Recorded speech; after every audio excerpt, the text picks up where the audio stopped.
Good morning friends. आज जो जानकारी आपसे साझा करने वाला हूं, आपके निजी जीवन और आपके कॉम्पिटिटिव एग्जामिनेशन, मोटिवेशन और सपनों को सच करने के लिए साहस जुटाने की ज़रूरत नहीं पड़ेगी। जी हाँ, दो युवा जो कि विश्व में कीर्तिमान स्थापित किए हैं, उनकी बात करूंगा। एक विदेशी युवा तो दूसरा अपने देश का।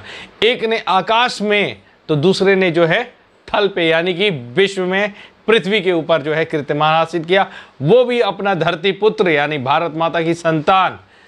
पहले विदेशी युवा की बात करते, फिर अपने देश में शान मान और तिरंगा लहराने वाला उस युवा की बात करेंगे। आप जानते भी होंगे उन्हें, बिल्कुल निसंदेह जानते हैं, लेकिन एक और नया कीर्तिमान स्थापित कर लिए।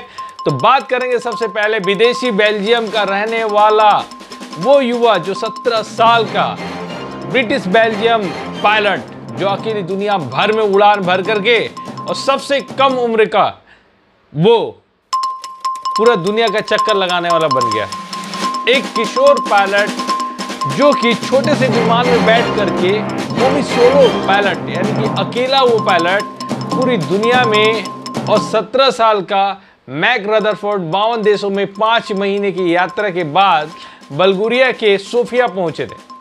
रास्ते में मैक जो ब्रिटिश माता पिता, जो कि उनके माता पिता जो थे एक ब्रिटिश नागरिक थे, लेकिन उन्होंने बेल्जियम में पले और बढ़े हैं।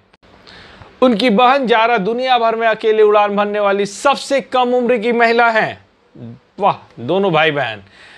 उनके इस साल जनवरी में अपनी यात्रा पूरी की थी। खुलासा किया था कि उसमें मैक ने उसे बधाई दिया था और सोफिया की यात्रा के दौरान उन्होंने मार्ग में सलाह दी थी कि वो अपनी यात्रा के शुरुआती बिंदु पे लौट।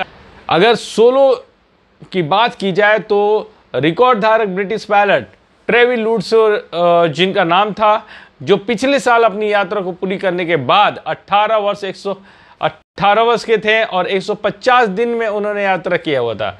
ये करतब करने के बाद मैक ने दूसरों को अपने सपनों को पालने के लिए प्रोत्साहित किया। उन्होंने बोला सिर्फ उड़ते रहना। अपने प्रयासों के परिणाम स्वरूप उन्होंने 2 गिनीज वर्ल्ड रिकॉर्ड तोड़े और दुनिया भर में अकेले उड़ान भरने वाले सबसे कम उम्र के व्यक्ति। तो दोस्तों, अब हम बात करेंगे नीरज चोपड़ा। जी हाँ, नीरज चोपड़ा जो है हमारे देश के विश्व कीर्तिमान स्थापित कर चुके हैं। फिर एक बार उन्होंने जो है अपना कारनामा दिखाया और Neeraj Chopra make the history, become the first Indian win diamond league. Neeraj Chopra ने रचा इतिहास, डायमंड लीग जीतने वाले वो पहले भारतीय बन गए। 24 वर्षीय जेवलिन भाला फेंकने वाले, जिसके पीछे उनका नाम आते जोश आ जाता है। महीने में संयुक्त राज्य अमेरिका के विश्व चैंपियनशिप में सिल्वर जीता। देश के लिए पहला 89.08 मीटर के साथ अपना ओपन ही किया, जो कि विनिंग थ्रो निकला।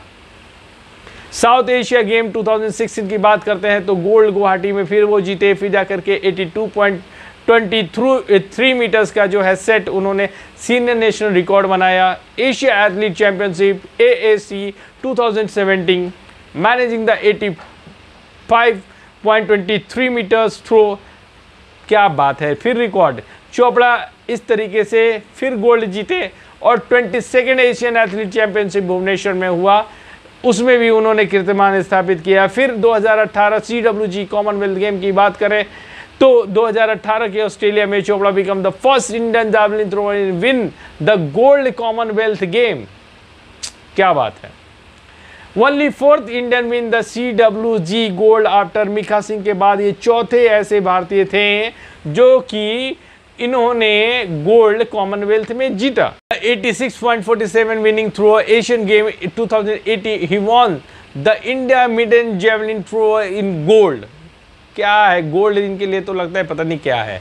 Asia game in the Jakarta 2018 win 88.6 effort and setting the national record. Tokyo Olympic 2021 after missing the whole of 2019 season due to the elbow injury के कारण उनको मिस करना पड़ा। और इस तरीके से India first ever athlete gold medal Olympic win the 87.58 throw Tokyo Olympic final in 2021, जहां से हीरो बन के पूरे इंडिया में छा गए, पूरे वर्ल्ड में इंडिया का नाम रोशन कर दिया। फिर उसके बाद अगर हम बात करेंगे नीरज चोपड़ा की, तो पावो नूर्मी गेम्स 2022। इस साल में चोपड़ा ने जून के महीने में फिनलैंड में तुर्की के पावो नूर्मी खेलों में 89.30 यानी 30 मीटर के प्रयास किया, पहला प्रयास, और रजत यानी कि सिल्वर जीते। यही नहीं, 1 मीटर से भी अधिक बेहतर रिकॉर्ड पहले से ज़्यादा बनाया। क्या है नीरज चोपड़ा जी, खाते क्या है, कहा जाता है ना खाते क्या है। तो स्कॉटहोम के डायमंड लीग में अब उन्होंने 2022 में चोपड़ा ने स्वीडन के स्कॉटहोम डायमंड लीग को 89.94 मीटर के साथ स्कॉट फिनिश थ्रो के साथ अब अपना व्यक्तिगत सर्वश्रेष्ठ नया राष्ट्रीय रिकॉर्ड दर्ज कर दिया है, जो महत्वाकांक्षी 90 मीटर्स के निशान से भी निकट है, लेकिन 2016 के बाद राष्ट्रीय रिकॉर्ड को कायम रखा और बेहतर किया। चोपड़ा जी ने इस तरीके से जो है 28 जुलाई को शुरू होने वाले आगामी राष्ट्रीय मंगल खेलों के लिए भारतीय अगुवाई करेंगे बताया गया था, और उन्होंने किया। और फिर इस तरीके से डायमंड लीग जीतने वाले, मतलब जो है क्या बताया जाए। तो बहुत बहुत बधाई हो, जय हिंद, heads off to Neeraj Chopra. Thank you so much, so nice of you. और आगे हम आपको लेकर के आएंगे विदेश और देश की बहुत सी ऐसी चीज़ें, घटनाक्रम हैं।